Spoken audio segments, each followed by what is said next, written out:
ADB আন্তর্জাতিক সংবাদে আপনাকে স্বাগতম। সংবাদের শুরুতেই থাকছে সংবাদ শিরোনাম। ইরানকে ঘিরে নরকের আগুনের মতো পরিকল্পনা আঁটছেন ট্রাম্প, কেন্দ্রে খামেনি। খামেনির মাস্টার প্ল্যান, শীর্ষ নেতৃত্বের মৃত্যু হলেও অচল হবে না ইরান। গোপনে শক্তি বাড়াচ্ছে ইরান, রাশিয়ার সঙ্গে মিসাইল চুক্তি। হামাস অস্ত্র না ছাড়লে পুরো গাজা দখলের হুঁশিয়ারি ইসরায়েলি মন্ত্রীর। পুতিন তৃতীয় বিশ্বযুদ্ধ শুরু করেছে, অভিযোগ জেলেনস্কির। ইকুয়েডরে সামরিক পোশাকে সশস্ত্র হামলা, নিহত ৭। এতক্ষণ শুনছিলেন সংবাদ শিরোনাম, এখন জানাবো বিস্তারিত। ইরানকে ঘিরে নরকের আগুনের মতো পরিকল্পনা আঁটছেন ট্রাম্প, কেন্দ্রে খামেনি। ইরানের চারপাশে জড়ো হওয়া মার্কিন সামরিক বাহিনীর বিপুল শক্তির একেবারে কেন্দ্রে রয়েছেন দেশটির সর্বোচ্চ নেতা আয়াতুল্লাহ আলী খামেনি। ইরানে মার্কিন হামলার তীব্র আশঙ্কার মাঝে ওই মন্তব্য করেছেন যুক্তরাষ্ট্রের নৌবাহিনীর অবসরপ্রাপ্ত অ্যাডমিরাল জেমস জি স্ট্যাভরিডিস। পশ্চিমা সামরিক জোট ন্যাটোর সাবেক সুপ্রিম অ্যালাইড কমান্ডার স্ট্যাভরিডিস সতর্ক করে দিয়ে বলেছেন, মধ্যপ্রাচ্যে যুক্তরাষ্ট্রের বর্তমানে মোতায়েনকৃত সামরিক শক্তি দান্তির ইনফার্নোর মতো। এর পরিসর ও কৌশল ২০০৩ সালের ইরাক যুদ্ধ এবং ১৯৯০-৯১ সালের পারস্য উপসাগরীয় যুদ্ধের সমান। মার্কিন সংবাদ মাধ্যম সিএনএনকে দেওয়া সাক্ষাৎকারে স্ট্যাভরিডিস বলেন, আপনি ২০০৩ সালের সঙ্গে তুলনা দিয়ে শুরু করেছিলেন। এটি ১৯৯০ সালের পারস্য উপসাগরীয় যুদ্ধের সঙ্গেও তুলনীয়। এটি যুক্তরাষ্ট্রের বিপুল সামরিক শক্তি। বাইরে থেকে ভেতরের দিকে দান্তের ইনফার্নোর মতো একের পর এক সমকেন্দ্রিক বলয়ে নেমে আসার কথা ভাবুন। বাইরের সব বলয়ে রয়েছে কৌশলগত বোমারু বিমান, যেগুলি যুক্তরাষ্ট্র থেকেই উড়ে আসতে পারে বা অন্য ঘাঁটি থেকে পরিচালিত হতে পারে। দান্তের ইনফার্নো হল চতুর্দশ শতকের কবি দান্তে আলিগিয়ারের লেখা একটি কবিতা, যেখানে নরককে ৯টি বৃত্তে বিভক্ত করে দেখানো হয়েছে, যে প্রতিটি বৃত্তে শাস্তির মাত্রা ক্রমান্বয়ে আরও কঠোর।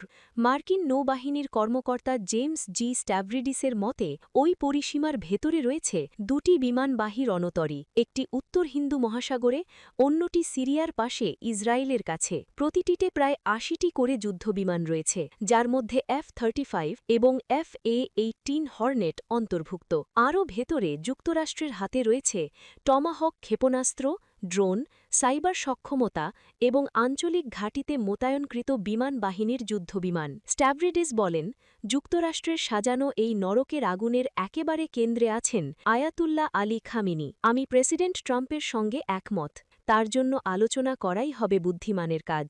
তিনি বলেন, আপনি ড্রোন পাঠাতে পারেন, সাইবার সক্ষমতা ব্যবহার করতে পারেন। সেখানে দেখানো অনেক ঘাঁটিতে বিমান বাহিনীর যুদ্ধ বিমানও রয়েছে। তাই আবারও বলছি, দান্তের ইনফার্নোর মতো ধাপে ধাপে নেমে আসার কথা ভাবুন। বৃহস্পতিবার প্রেসিডেন্ট ডোনাল্ড ট্রাম্প বলেছেন, ইরানের সঙ্গে কূটনীতি সফল হবে নাকি যুক্তরাষ্ট্র সামরিক পদক্ষেপ নেবে, তা সম্ভবত আগামী ১০ দিনের মধ্যেই বিশ্ব জানতে পারবে। খামেনির মাস্টার প্ল্যান, শীর্ষ নেতৃত্বের মৃত্যু হলেও অচল হবে না ইরান।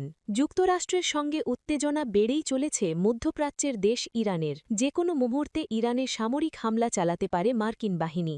একই সঙ্গে আগ্রাসন চালাতে পারে ইহুদিবাদী ইসরায়েলও। ইসরায়েলি বা মার্কিন হামলা কিংবা শীর্ষ নেতাদের গুপ্ত হত্যার আশঙ্কার মধ্যেই এক মাস্টার প্ল্যান হাতে নিয়েছেন ইরানের সর্বোচ্চ নেতা Ayatollah Ali Khamenei. New York টাইমসের একটি প্রতিবেদনে জানানো হয়েছে, খামেনির অবর্তমানে বা যে কোনো জরুরি পরিস্থিতিতে দেশের অস্তিত্ব টিকিয়ে রাখতে এবং প্রশাসনিক ধারাবাহিকতা বজায় রাখতে জাতীয় নিরাপত্তা প্রধান আলী লারিজানিকে বিশেষ দায়িত্ব দেওয়া হয়েছে। মধ্যপ্রাচ্য ভিত্তিক সংবাদ মাধ্যম মিডল ইস্ট আইয়ের প্রতিবেদনে বলা হয়েছে, যদি কোনো কারণে সর্বোচ্চ নেতা বা দেশের শীর্ষ নেতৃত্ব দানে অক্ষম হন বা নিহত হন, তবে দেশকে টিকিয়ে রাখা এবং প্রশাসনিক ধারাবাহিকতা বজায় রাখার পূর্ণ দায়িত্ব পালন করবেন জাতীয় নিরাপত্তা প্রধান আলী লারিজানি। খামেনি নিজেই এই সিদ্ধান্ত অনুমোদন করেছেন। মধ্যপ্রাচ্যে বৃদ্ধিমান উত্তেজনা এবং হামলার হুমকির মুখে এই আগাম প্রস্তুতি নিয়েছে তেহরান। মূলত সম্ভাব্য রাজনৈতিক শূন্যতা বা নেতৃত্বহীনতা এড়াতে খামেনির এই আগাম সিদ্ধান্ত ইরান জুড়ে নতুন এক সমীকরণ তৈরি করেছে। সাম্প্রতিক সময়ে হিজবুল্লাহ প্রধান হাসান নাসরাল্লাহ এবং হামাস নেতা ইসমাইল হানিয়েহের মতো মিত্র নেতাদের ওপর সফল গুপ্তহত্যার ঘটনা ইরানকে গভীরভাবে ভাবিয়ে দিয়েছে। গোয়েন্দা তথ্যের ভিত্তিতে খামেনি মনে করছেন ইরানের অভ্যন্তরীণ চেইন অফ কমান্ড বা নেতৃত্বকে লক্ষ্যবস্তু করা হতে পারে। এই শূন্যতা পূরণে এবং সম্ভাব্য বিশৃঙ্খলা এড়াতে আলী লারিজানি বা জাতীয় নিরাপত্তা পরিষদের প্রধানকে বিশেষ ক্ষমতা দেওয়া হয়েছে। বিপ্লবী গার্ড কোরের বা IRGC এর সদস্য এবং উচ্চপদস্থ কয়েকজন কর্মকর্তার বরাতে গত রবিবার নিউ ইয়র্ক টাইমসের একটি প্রতিবেদনে এসব তথ্য উঠে এসেছে।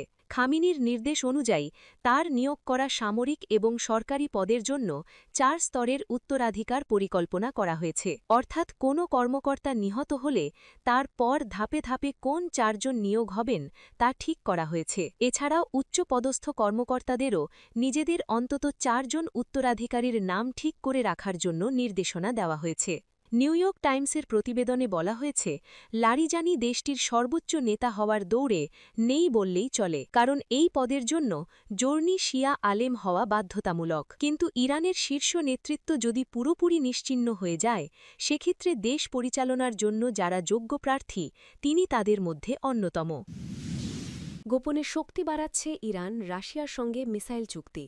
যুক্তরাষ্ট্র যে কোনো মুহূর্তে ইরানে হামলা চালাতে পারে, পাল্টা জবাব দিতে প্রস্তুত ইরানও। এরই মধ্যে গোপনে শক্তি বাড়াতে শুরু করেছে তেহরান। যুদ্ধ শুরুর আগে রাশিয়া থেকে অত্যাধুনিক মিসাইল কেনার চুক্তি সেরে ফেলেছেন ইরানের সর্বোচ্চ নেতা আয়াতুল্লাহ আলী খামেনি। সংবাদমাধ্যম ফিনান্সিয়াল টাইমসের প্রতিবেদন অনুযায়ী এই ক্ষেপণাস্ত্র কিনতে গত ডিসেম্বর মাসেই রাশিয়ার সঙ্গে $589 মিলিয়ন চুক্তি সেরে ফেলে ইরান। চুক্তি ভিত্তিতে আগামী 3 বছরের মধ্যে ইরানকে 500টি ম্যান পোর্টেবল ভার্বা লঞ্চ ইউনিট ও 2500টি 9M336 ক্ষেপণাস্ত্র সরবরাহ করবে রাশিয়া। জানা যাচ্ছে 2025 সালের জুলাই মাসে এইসব অস্ত্র কেনার জন্য রাশিয়ার কাছে আবেদন জানিয়েছিল ইরান। গুরুত্বপূর্ণ বিষয় হল ওই সময়ে ইরানের পরমাণু ঘাঁটিতে হামলা চালিয়েছিল আমেরিকা। এর ঠিক পরে নিজেদের শক্তি বাড়াতে রাশিয়ার কাছে যায় তেহরান। গোপনে মস্কোতে গিয়ে চুক্তি সই করে আসে ইরানের শীর্ষ সামরিক কর্মকর্তারা। হামাস অস্ত্র না ছাড়লে পুরো গাজা দখলের হুঁশিয়ারি ইসরায়েলি মন্ত্রীর। ফিলিস্তিনি স্বাধীনতাকামী সশস্ত্র সংগঠন হামাস অস্ত্র না ছাড়লে পুরো গাজা দখল করা হবে বলে হুঁশিয়ারি দিয়েছেন ইসরায়েলের কট্টরপন্থী রাজনীতিক ও অর্থমন্ত্রী বেজালিল স্মোট্রিচ। হামাস অস্ত্র সমর্পণের ইসরায়েলি আল্টিমেটাম প্রত্যাখ্যানের প্রেক্ষিতে সোমবার তিনি হুঁশিয়ারি দেন। গত সপ্তাহে ইসরায়েল হুঁশিয়ারি দেয় 60 দিনের মধ্যে হামাস অস্ত্র সমর্পণ না করলে গাজায় নতুন করে যুদ্ধ শুরু হবে। ইসরায়েলের মন্ত্রিপরিষদ সচিব ইয়োসি ফুচেস জেরুজালেমে এক সংবাদ সম্মেলনে বলেন, হামাসকে 60 দিনের মধ্যে সব অস্ত্র এমনকি AK-47 সমর্পণ করতে হবে। মার্কিন প্রশাসন এই সময়সীমার জন্য অনুরোধ করেছিল বলেও জানান তিনি। অস্ত্র সমর্পণ না করলে নতুন করে ইসরায়েলি বাহিনী IDF সামরিক অভিযানে নামবে বলেও হুমকি দেন তিনি। তবে ইসরায়েলি সরকারের এই দাবি প্রত্যাখ্যান করে হামাস। হামাসের জ্যেষ্ঠ কর্মকর্তা মাহমুদ মারদাবি বলেন, ইসরায়েলি প্রধানমন্ত্রী বিনিয়ামিন নেতানিয়াহু এবং গণমাধ্যমের মাধ্যমে দেওয়া বিবৃতিগুলো কেবলই হুমকি, চলমান আলোচনায় এর কোনো ভিত্তি নেই। এরপর হামাসকে আবারও হুঁশিয়ার দেওয়া হল। সোমবার বেজালেল বলেন, হামাসকে খুব শিগগিরই অস্ত্র সমর্পণের চূড়ান্ত সময়সীমা দেওয়া হতে পারে। সরকারি সম্প্রচার মাধ্যম কানকে দেওয়া এক সাক্ষাৎকারে তিনি বলেন, আগামী কয়েক দিনের মধ্যে হামাসকে পুরো গাজা নিরস্ত্রীকরণের আল্টিমেটাম দেওয়া হতে পারে। হামাস যদি তা না মানে তাহলে আন্তর্জাতিক সমর্থন ও যুক্তরাষ্ট্রের সহযোগিতা নিয়ে ইসরায়েলি সেনাবাহিনী নিজেরাই ব্যবস্থা নেবে। স্মোট্রিচ বলেন, হামাস নিরস্ত্রীকরণে রাজি না হলে ইসরায়েলি বাহিনী অবশ্যই গাজায় ঢুকে এলাকা দখল করবে। কিভাবে অভিযান চালানো হবে সে বিষয়ে 2 বা 3টি পরিকল্পনা বিবেচনায় আছে বলে জানান তিনি। যুক্তরাষ্ট্রের প্রেসিডেন্ট ডোনাল্ড ট্রাম্পের প্রস্তাবিত শান্তি পরিকল্পনায় 20,000 সদস্যের একটি আন্তর্জাতিক শান্তিরক্ষা বাহিনী গঠনের কথা বলা হয়েছে।